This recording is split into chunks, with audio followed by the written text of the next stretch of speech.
welcome to 5 Good Questions. I'm your host, Jake Taylor. Our guest today is Sean Iddings. Sean is the founder of Unconventional Capital Wisdom, an RIA in New York State that invests in high-quality micro-cap companies led by intelligent fanatics. He's a member of MicroCapClub and writes about investments, entrepreneurship, and leadership on a number of blogs and publications. Today we're going to be discussing his book, Intelligent Fanatics Project. This book came about from studying dozens of successful entrepreneurs and businesses. Let's ask Sean 5 good questions. All right, welcome back to the show, everybody. My guest today is Sean Iddings, author of Intelligent Fanatics Project. And Sean, thanks so much for being with us today. Very much, Jake, for having me today. So I have to admit that this book was better than I thought it was going to be, and I hope that doesn't come across as a backhanded compliment, but I really enjoyed it. I think it exceeded my expectations. Good. Glad to hear that. Definitely, I put a bit of time, and definitely Ian Cassel, co-authors, really helped polish, and help me. We both had some really good ideas, and it's kind of like a culmination of ideas that we both had, experiences, and kind of went from there. But yeah, thank you very much for the comment. For the backhanded compliment. Yeah. Yep. So, question number one. We should get this right out of the gate. What is an intelligent fanatic, and why would it be a good idea for us to recognize them as investors? Yeah, it's the thing that really caught my attention was intelligent fanatic. Of course, is a term some people might know, some people might know that it was originated by Charlie Munger. I can't remember specifically the exact time when he said it, but I think it was Poor Charlie's Almanac when I first was introduced to the term. And Charlie really coined it to encapsulate an entrepreneur or business leader who has skills that are a little bit, they can do things that mere mortals can't. And that really hit a tone with me, because for an investor, I really wanted to find somebody who has the skills, especially with smaller companies, microcap companies. It's really a bet on the leader. And so I tried to figure out, okay, what is he talking about? So it's mainly a combination of intelligence, courage, independent thought, and, integrity, and like a fanaticism. So Charlie's talked about a few different examples kind of in passing. One that he talked a bit about in, I think it's the Lessons of Elementary Worldly Wisdom. In that talk, he mentioned Sam Walton, of course, where most people are familiar with Walmart and his kind of ascent. But it's really interesting to go back and look at, a guy in Bentonville, Arkansas. I think back in 1950, they had maybe 2,900 people in the town. So that's like, whoa, okay, this guy in a teeny town, how can he go from there and then build like a global brand, like a global retailer, from a teeny town with one store? And so that he talks about how he kind of kept on going, replicating and just beating everybody else just merely by copying the great ideas of other people. He didn't really come up with any of his own ideas. And so that really struck a tone with me, because I'm from a town that's 3,000 people. And so for me, like, whoa, that's really interesting that he can go from there to something fantastic, or just a really big accomplishment, I would think. And that he continued to generate returns and just build the company and build a competitive advantage that nobody could really catch up to until roughly now. Like Amazon's definitely coming about. But Charlie Munger's also talked about John Patterson at NCR. He's talked about Simon Marks of Marks and Spencer in England. He's also talked about a few others in passing. So for me, what kind of got me going was, okay, he's talked about them. I want to learn. I'm curious. Mm-hmm. So I just learned as much as I could about these individuals, and that kind of started the book, got Ian to come and get involved as well, and it's kind of gone from there. But your second part of your question was, how does it relate to investors? One thing Charlie mentioned, I think, in that same talk was, if he was a young guy, which I'm a young guy, and I have don't have constraints with capital because I have a teeny amount of money, he would go and say, like, he would find these intelligent fanatics, say like Sam Walton, when Walmart IPO'd at a few stores, and then, just trusted them with the capital and then see what they do. Because really, we don't know in the future how anything will happen. And of course, these business leaders, they don't know either, who's going to be a competitor coming up. So you just have to trust that they can do the right thing. And like an intelligent fanatics is kind of like that essence. If you can find the right person, trust them to do it, and be patient, you can be in the sidecar and just let them drive you, to where you want to go. So that's really how that kind of came about. Yeah. So what were some of the qualities that you didn't like about some of these leaders as you were really diving deep into their biographies? Fantastic question. So at first, like I said, I wasn't really too familiar with any of these case studies in depth, on how these leaders and their organizations, did what they did. So after reading through and then we came up with 8 case studies for the book. And they all have the similar characteristics, but I like to think of Intelligent Fanatic as like a spectrum. So autism is a spectrum. So somebody might be here and somebody might be here, or they might, fall along the spectrum. And so you have, some of the really good people, and I think it kind of falls along the lines of win-win situations for all stakeholders. Like, how would they fit? Or in that would be integrity of the individual and their organization. We're familiar, I won't name names, but with a recent blow up with a big company that a lot of highly successful investors were in that went down. But prior, people thought that this leader, this organization was, highly competent, and this could be potentially a intelligent fanatic. But there was something off. What was it? So with me and how I look at it, it's just that leader and the culture wasn't fully win-win across the board with all stakeholders. Mm-hmm. And they lacked a little integrity here and there. And so that I'd throw that over here on this side. So they're intelligent fanatic, I'd say, but they're not the one that you really want to be, sidecarred with. Are partnering with. But then one of the ones that we actually highlighted is 3G Capital. And while I admire some aspects of their leadership, their culture, and I think they've done, some interesting things over the years, having, done it in the financial sector, then in the alcohol sector, and then in consumer staple sector, just going into a company and just cutting everything. They're not totally win-win either with all aspects of, so for the previous employees, and it's more of a sports mentality, but that's just the way they do. But for me, that's just what doesn't jive with me. So I'd say like over here would be like Herb Kelleher, Ken Iverson, Sol Price. They're more, have the best ideas for everybody and building up all the win-win situations. Yeah. So question number 2, who is John Patterson? Because he's probably the one in the book that people would be least familiar with. Yeah. And what was it about him that embodied an intelligent fanatic? Yeah. So John Patterson is a really interesting case where he grew up on a farm.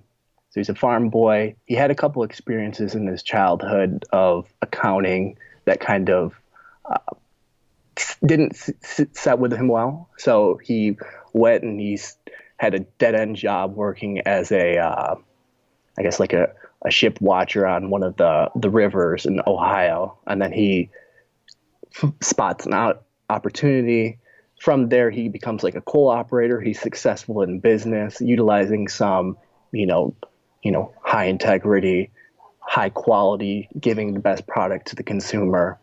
But he notices one thing. He notices one of his retailers losing money, which was common in those days, because, of course, some employees would steal money from the cash register.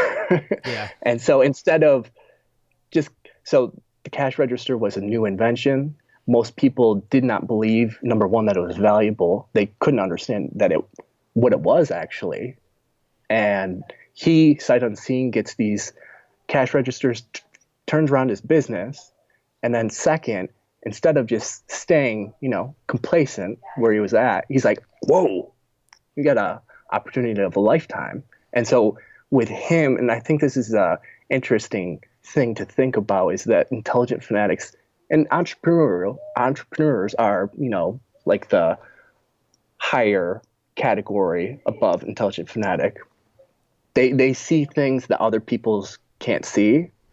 But I think intelligent fanatics have the capacity to both, I think George Bernard Shaw said, like a normal average person adapts to the world while the unreasonable person has the world adapt to themselves.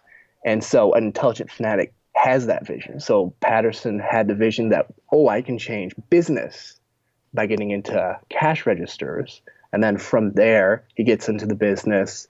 He goes against all, everybody's preconceived notions of business and teaches them, which was uncommon of the time, having a really highly successful sales force. And then from there, changes the world to his vision of having a better business setup, which has, revolutionized. Without, cash registers, where would we be? It's just it's hard interesting. To imagine, yeah. Yeah, it's hard. For us, we can't imagine a life without cash registers, but there was.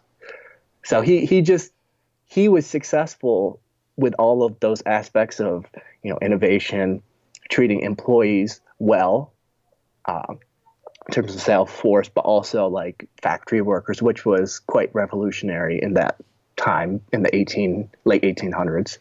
And the companies continued to, succeed after his passing for decades. So I think that kind of gives an idea of what he established, what culture and organization he established, and which is different, which is hard because business competition comes in, they'll steal your profits, and then you go bye-bye. Right. So I think the intelligent fanatic model for us is a strong leader creating a strong environment that helps, employees blossom, get the best out of their employees. It's, like I said, all more win-win situations. Nobody can beat that. Yeah. And you'll always be two, 3, 4 steps ahead of everybody else.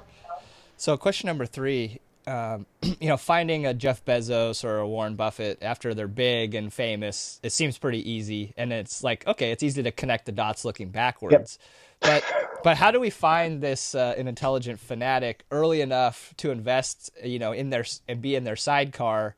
And are there markers that we can look for that we could find that come before the success?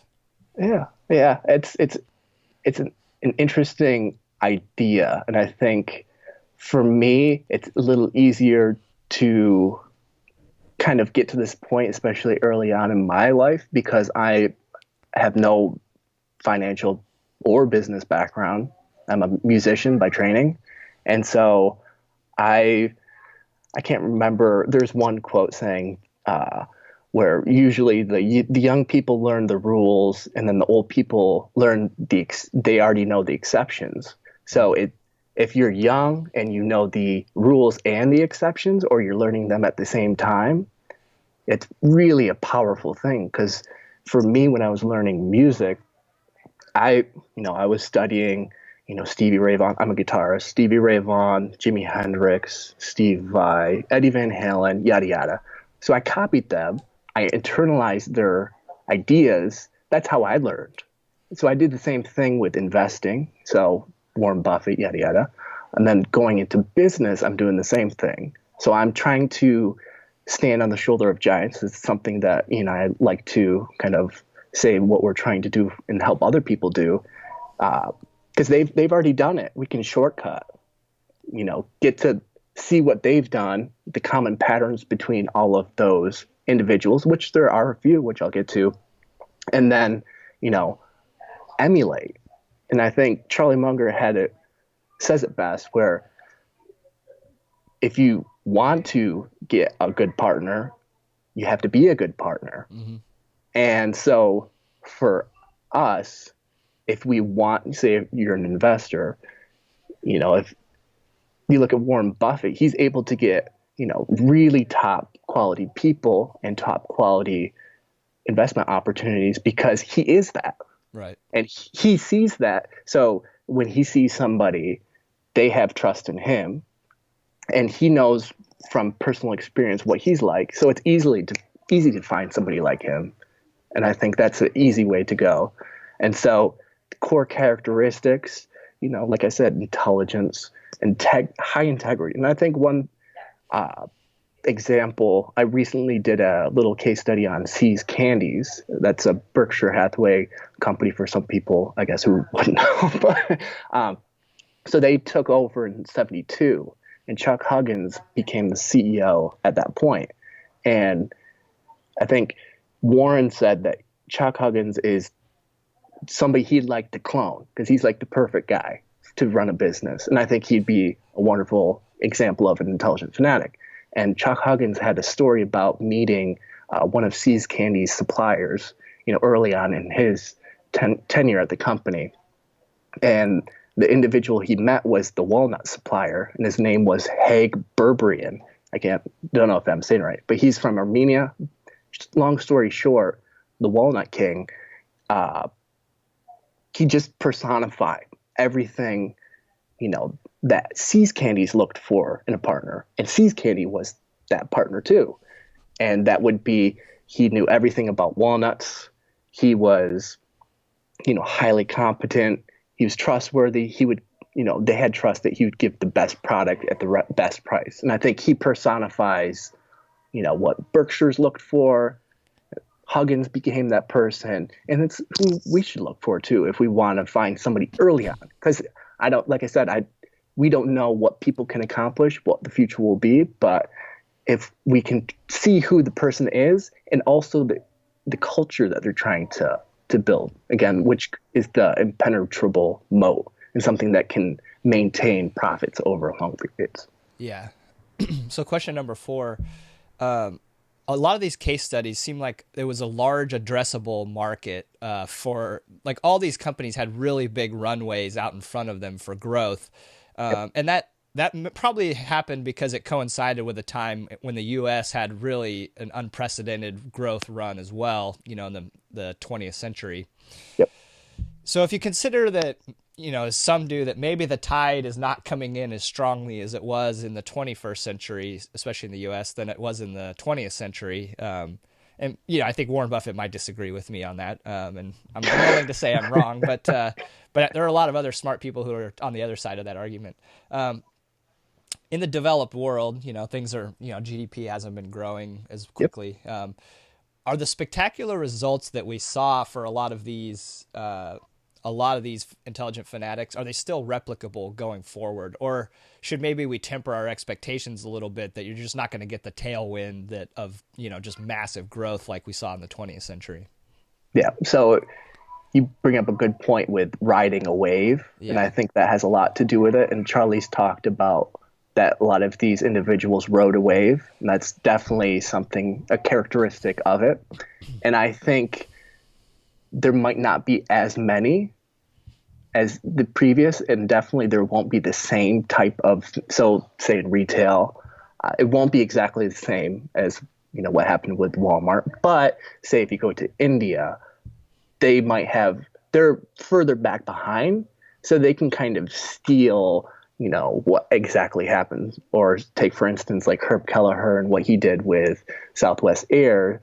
Over there, they can actually kind of do the same thing and get away with it. But here, it's just going to be in a different way. But I still think it's replicable. But like I said, there could be there won't be maybe as many as there has been in the past. I could be wrong, but I still think that strong leadership plus strong culture is, I've heard it called a leaping emergent effect. And so that's 1 + 1 doesn't equal 2. It's going to be 1 + 1 = 30 or 40. And I'll give you one quick example. I've run a couple marathons, and it doesn't matter where. I've run a couple in the US. I've watched tons of Boston marathons, and I've ran a couple in South Korea. And always at the front of the line are Nigerians. And it's like, why? And I'll quickly share a little story. They're actually from the same tribe of Nigeria. And if you combine some boring ingredients, 9,000 feet above sea levels where they live, a certain kind of body structure, a certain kind of culture, and a certain kind of like aspiration and kind of hardships in their life, and also like idolizing people who run. You add all those together and you get people who win every single marathon no matter what. And so I think that's like a very strong model to kind of look at, that if we have a strong leader and we have a strong culture, and it could be in a boring industry, that's generally where you'll probably find a better competitive advantage over others. I think that's going to repeat every single time. There might be bad luck, but you're best set up to, win over the long term with that model. Yeah, that's interesting. I like that.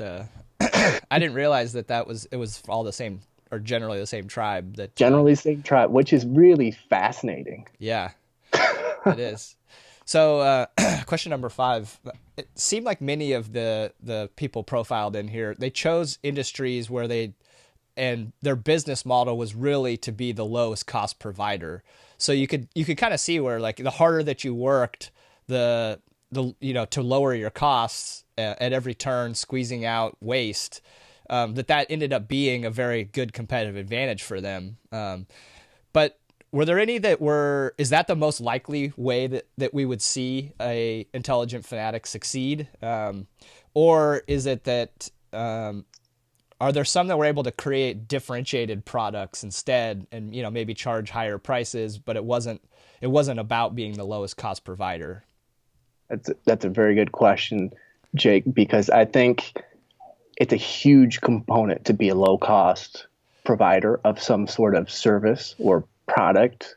I think it's really good. Actually, just to kind of add a little color from the previous, is almost like, is like being the low cost provider would be running in the Nigerian example, whereas like the other one would be rowing or something, and they had to, they had to compete in that sphere, and maybe they wouldn't be properly adapted for it.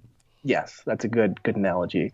And I think that in some certain circumstances, low cost provider is actually really good for society, and it's helped out quite a bit. I think there's like there are the two buckets, and I don't think that one is better than the other in terms of replicating some kind of success. Because I've studied a couple of manufacturers also that have a differentiated product, and it's not just low cost, and they still have the same ingredients, like I said, the strong leadership and the strong culture, and it's still the same thing. And so it'll be really interesting to see over time. I'm still really young, so it could be low cost, could be the best. There's a couple, I think at least one example from the next book that we're working on that is low cost. It's great for society. I think it's going to do extremely well in the long term, but the differentiation between the two, I think, as long as the model is right for that certain industry, then I think it's the best. But it's all totally different compared to whatever industry. So the jury's still out a little bit on that question. I don't know about that. Yeah. All right, so the bonus question that we always ask everybody, and this is for a book recommendation, typically something that's either underfollowed or whatever you've given away the most. So what do you have for us today? So let me just check, because I wrote it down for you. I just want to make sure I have it. Okay, so, and it's a book that I recently started to pick up, and it's reminding me a lot of lessons that I've learned in the past. It's called 30 Lessons for Living, Tried and True Advice for the Wisest Americans. And wisest Americans being that this individual went and studied, he went to all of like the 80, 90 centurions, trying to learn from their perspective, what did they regret? What did they learn? What did they wish they knew when they were younger? Mm-hmm. And so for me, somebody who's young, I want to know that, because I don't want to be in their shoes replicating their bad mistakes or their, regrets. And this really hit a tone for me, because I was friends with a 110-year-old. His name was Ernie, and he passed away a couple of years ago, but he taught me a couple of these lessons, and it was very, very powerful to, just learn these things from somebody at that point. And it kind of ties in with my, replicating, emulating, the people who are, giants, or they're standing at the end of the maze. I want to learn as much as I can from them to shortcut. I can, we don't have to waste our time 10, 20 years learning these things. I can learn from them. So, life's too short. Life's too short to repeat others' mistakes. Exactly. So, yeah. Well, so I really, really recommend that book. Sounds great. Yeah, I haven't heard of that, so I'll be picking that up and putting it on the shelf. Yeah, and if you could get the author on the podcast, I would love to see that. Well, I'll do what I can. I'm not. I can't just snap my fingers. Not everybody wants to come on. So, but Sean, thanks for coming on, and it was a real pleasure talking with you today. Yeah, welcome, Jake, and thank you very much for having me. Absolutely. Thanks for watching. I hope you enjoyed this interview. If you'd like to support this author and purchase their book, click here. If you'd like to become a subscriber to 5GQ, click here. And I included a couple other interviews that you might appreciate right here. Thanks. Happy reading.